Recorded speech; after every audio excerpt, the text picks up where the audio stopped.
السلام علیکم ورحمۃ اللہ وبرکاتہ۔ شیطان نے ایک دن پانی پر اپنا تخت بچھایا اور اپنے شاگردوں سے پوچھا، آج تم لوگوں نے کون سا کام انجام دیا؟ ان میں سے ایک کھڑا ہوا اور کہا کہ میں نے 2 لوگوں میں لڑائی کرا دی۔ شیطان نے کہا، اچھا کام کیا۔ دوسرا کھڑا ہوا اور یوں بولا، میں نے ایک شخص کو شراب نوشی میں مبتلا کر دیا۔ شیطان نے کہا، اچھا کیا۔ تیسرا کھڑا ہوا اور بولا، میں نے ایک طالب علم کو مدرسہ جانے سے روک دیا۔ شیطان اس کو گود میں اٹھا لیتا ہے، تم نے سب سے اچھا کام کیا۔ دوسرے شاگرد تعجب میں پڑ گئے۔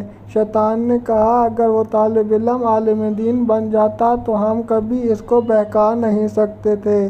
آؤ میں تم سب کو تجربہ کر کے دکھاتا ہوں۔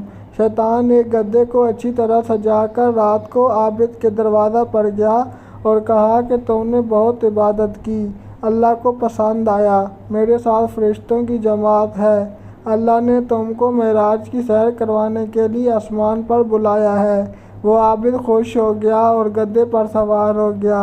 شیطان نے اس گدھے کو لے جا کر جنگل میں چھوڑ دیا۔ وہ عابد رات بھر جنگل میں پھرتا رہا۔ صبح ہوئی تو معلوم ہوا کہ شیطان نے اسے دھوکہ دیا ہے۔ پھر وہ شیطان اپنے شاگردوں کو لے کر گدھے کے ساتھ ایک عالم دین کے دروازے پر پہنچا اور دستک دی۔ اندر سے آواز آئی، کون؟ شیطان نے کہا، آپ نے دین کا علم حاصل کیا، عبادت کی، لوگوں کو نیک راہ بتائی، اللہ کو پسند آیا، اس لیے آپ کو معراج کی سیر کے لیے آسمان پر بلایا ہے۔ عالم دین نے کہا، تم شیطان ہو، مجھے دھوکہ دینا چاہتے ہو۔ ہمارے نبی صلی اللہ علیہ وآلہ وسلم کو آسمان پر بلا کر معراج کی سیر کروائی، وہ بھی آخری بار۔ اب قیامت تک اللہ تبارک و تعالیٰ کسی انسان کو آسمان پر بلا کر معراج کی سیر نہیں کروائے گا۔ اتنا سننا تھا کہ شیطان وہاں سے بھاگ کھڑا ہوا اور اپنے شاگردوں سے کہا، دیکھا تم نے اس عابد کو آن واحد میں بہکا لیا، لیکن اس عالم دین کو نہ بہکا سکا۔ ایک دن ایک عورت کہیں جا رہی تھی، چلتے چلتے اچانک اس نے مڑ کر دیکھا، اسے اپنے پیچھے ایک نوجوان آتا ہوا دکھائی دیا۔ اس عورت نے پھر چلنا شروع کر دیا۔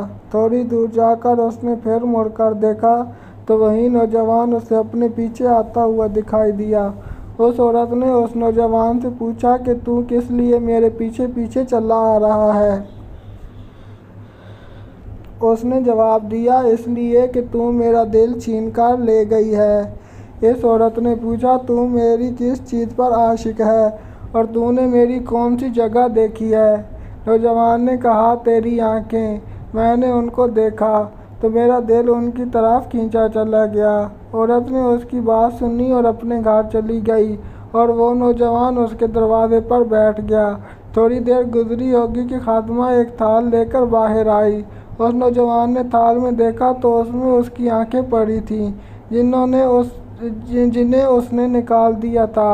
اس نے خادمہ سے پوچھا کہ یہ کیا ہے؟ اس نے کہا کہ یہ مالکن کی آنکھیں ہیں جو اس نے یہ کہہ کر نکال دی ہیں کہ جن آنکھوں کو غیر محرم دیکھتا رہے میں انہیں اپنے سر میں نہیں رہنے دوں گی۔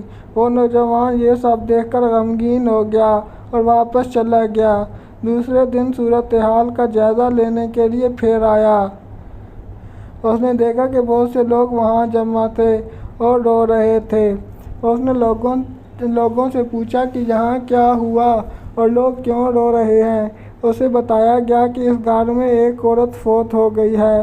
وہ عورت کل کسی کام سے نکلی تو کسی اجنبی نے اس کی آنکھیں دیکھ لیں، بس اس نے اپنی ان آنکھوں کو نکال دیا اور اس کے درد کی وجہ سے فوت ہو گئی۔